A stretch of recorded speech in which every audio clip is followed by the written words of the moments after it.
दुनिया जैसी हम जानते थे खत्म हो चुकी है। अंधेरे ने निगल लिया। भयानक जीव अब निचली जमीनों पर घूमते हैं। हम उन्हें शैडो बीस्ट्स कहते हैं। इंसानियत के आखिरी बचे लोग ऊंचे बेरहम पहाड़ों की चोटियों पर जिंदगी से चिपके हुए हैं, 8,000 फीट से ऊपर। ये हमारी पनाहगाह है, हमारी जेल। यहाँ की हवा काटती है, पतली है, हर सांस एक जंग है। रिसोर्सेज खतरनाक रूप से कम है, सर्वाइवल कोई गारंटी नहीं है। ये एक खूंखार रोज की लड़ाई है। हर सुबह एक चुराया हुआ पल लगता है। नीचे के खौफ से एक छोटी सी राहत।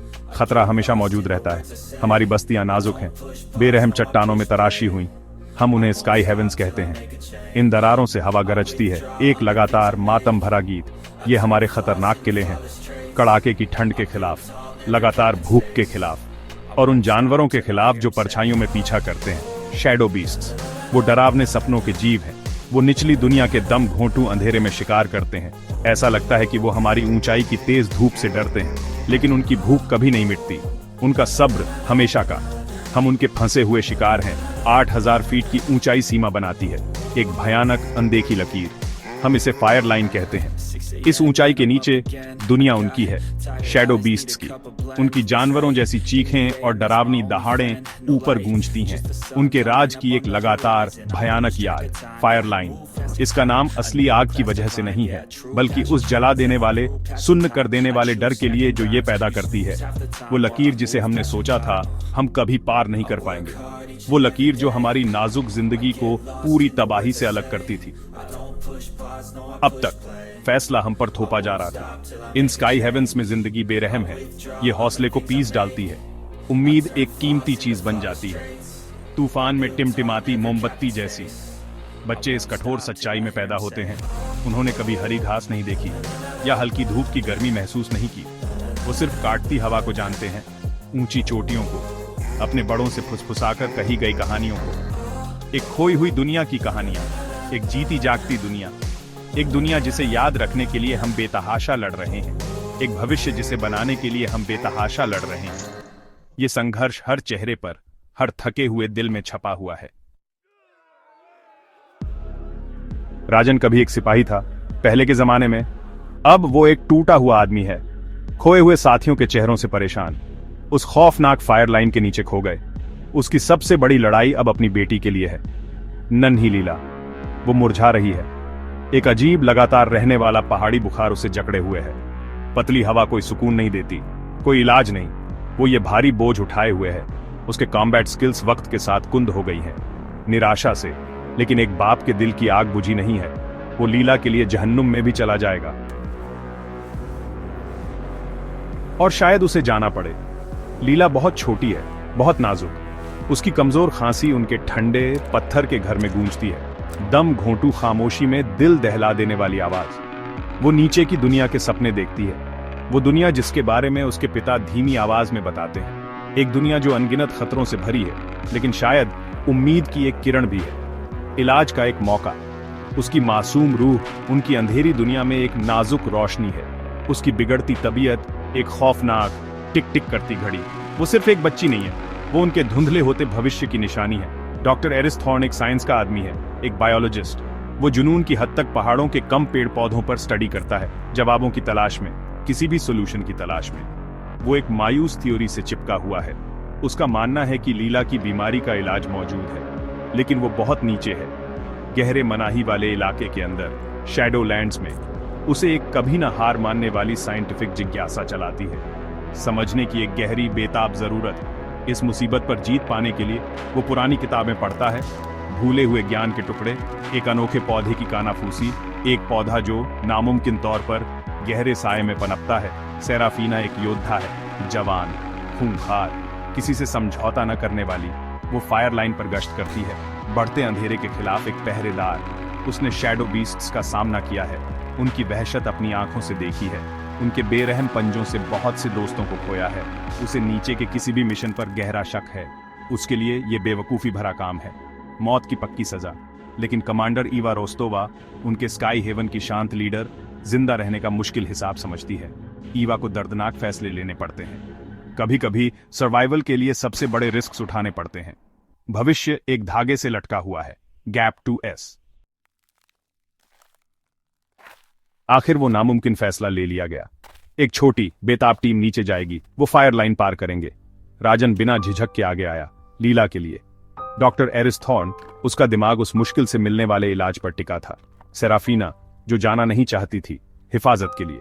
कमांडर ईवा रोस्तोवा ने उन्हें तैयारी करते देखा, उसके चेहरे पर फौलादी कंट्रोल का नकाब, लेकिन उसका दिल खौफ से भारी था। उनकी पूरी कम्युनिटी का नसीब, उनकी आखिरी उम्मीद, ये सब उनके कंधों पर था। ये एक मिशन से कहीं ज्यादा था। ये एक मायूसी भरा जुआ था। दम घोंटू अनजाने में एक खौफनाक छलांग। नीचे उतरना शुरू हुआ, धीमा, तकलीफ दे, खतरनाक, बर्फ से फिसलन भरी ढलानों से नीचे। नीचे की दुनिया की ज्यादा घनी चिपचिपी हवा में एक हवा जो भारी महसूस होती थी, जहरीली। नजारा उनकी आंखों के सामने बदल गया। पेड़ पौधे मुड़े तुड़े, गांठदार, अजीबोगरीब, बेढंगे उग रहे थे। खामोशी बहुत गहरी थी, बेचैन करने वाली। सिर्फ उनकी अपनी सांसों की तेज आवाज से टूटती हुई, ढीले पत्थरों पर उनके जूतों की चरमराहट, और फिर दूर से आती रोंगटे खड़ी कर देने वाली चीखें। शैडो बीस्ट्स, वो करीब थे। टीम इसे महसूस कर सकती थी। एक आदिम डर ने उन्हें जकड़ लिया। उनका पहला सामना अचानक हुआ, बेरहम। एक शैडो बीस्ट अंधेरे से निकला, तेज दांतों और धारदार पंजों का एक डरावना सपना। वो खौफनाक तेजी से बढ़ा, अजीब फुर्ती से। सेराफीना ने अनगिनत लड़ाइयों से पैदा हुई सूझबूझ से जवाब दिया। उसकी हरकतें एक जानलेवा कुशल धुंधलापन थीं। राजन सालों की जंग को झाड़ते हुए उसके साथ लड़ा। पुराने कम्बैट इंस्टिंक्ट्स जिंदा हो उठे। कच्चे डर को एड्रेनलिन ने कुछ देर के लिए पीछे धकेल दिया। वो बच गए, मुश्किल से, लेकिन वो बुरी तरह हिल गए थे। ये दुश्मन का असली चेहरा था। ये वो जहन्नुम था जो उनका इंतजार कर रहा था। पूरा माहौल ही दुश्मन जैसा लग रहा था। पर आया। टॉक्सिक स्पोर्स नम हवा में भारी थे, हर सांस को एक जुआ बना रहे थे। उनके पैरों के नीचे की जमीन अस्थिर थी। धोखेबाज। वो एक भूली हुई सभ्यता के कंकाल जैसे खंडहरों से गुजरे। शहर जो काले बढ़ते जंगलों से आधे निगले हुए थे। इंसानियत ने क्या खोया था, इसका एक रोंगटे खड़ा कर देने वाला खामोश सबूत। डॉक्टर एरिस थॉर्न ने बड़ी सावधानी से सैंपल्स इकट्ठे किए। उसका चेहरा गंभीर था, चिंता की लकीरें थीं। इलाज का रास्ता, किसी भी उम्मीद का रास्ता, अनगिनत खतरों से भरा था। हर एक कदम एक सोचा समझा रिस्क था, मौत के साथ एक नाच। उन्हें वो मिल गया, वो पौधा, सारी मुश्किलों के बावजूद, एक अपवित्र पुरानी इमारत के अंदर गहराई में छिपा हुआ। एक ऐसी जगह जहां खौफ का एहसास साफ महसूस हो रहा था। एक शैडो बीस्ट का अड्डा। डॉक्टर एरिस थॉर्न खुशी और खौफ के मिले जुले एहसास से भर गया, लेकिन उनके इनाम की कड़ी पहरेदारी थी। उन जीवों का एक भयानक घोंसला। राजन के लिए दांव पर लगी चीजें लगभग असहनीय थीं। लीला की कमजोर जिंदगी, वो सबसे पतले धागे से लटकी हुई थी। उसने उसके छोटे भरोसेमंद चेहरे की कल्पना की। वो फेल नहीं होगा, वो हो ही नहीं सकता।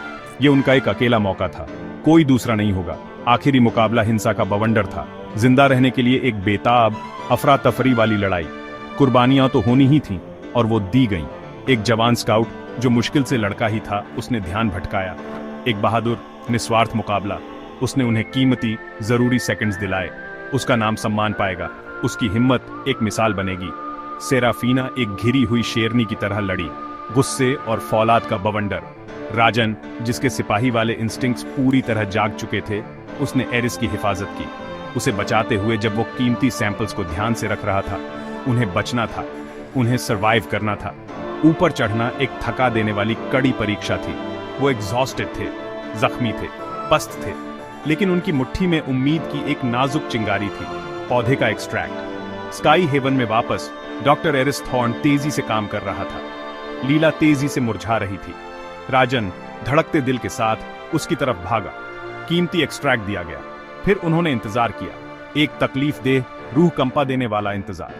पूरी कम्युनिटी ने अपनी सांसें थाम ली। वक्त खुद ही रुक गया सा लगा। ये सच का आखिरी पल था, उनके सारे डरों, सारी उम्मीदों का नतीजा। फिर एक चमत्कार, लीला का तेज बुखार टूट गया। उसकी छोटी पलकें फड़फड़ाकर खुली। उसकी आंखें, जो कभी बीमारी से धुंधली थीं, अब साफ थीं, फोकस्ड। उम्मीद, चमकदार और ताकतवर, उस बेजान हवा में खिल उठी। पौधे ने काम किया। ये सिर्फ एक बच्चे का इलाज नहीं था, ये एक पोटेंशियल हथियार था, एक नई समझ, शायद बढ़ते सायों से लड़ने का एक तरीका, एक नई शुरुआत। सफर बेरहम था, कीमत बेहिसाब, लेकिन इंसानियत को सारी मुश्किलों के बावजूद एक मौका मिला था। फायर लाइन, डर की वो निशानी शायद एक दिन गिर जाएगी। एक नई दुनिया, वापस पाई हुई दुनिया इंतजार कर रही थी। सर्वाइवल, ऐसा लगा, वाकई मुमकिन था।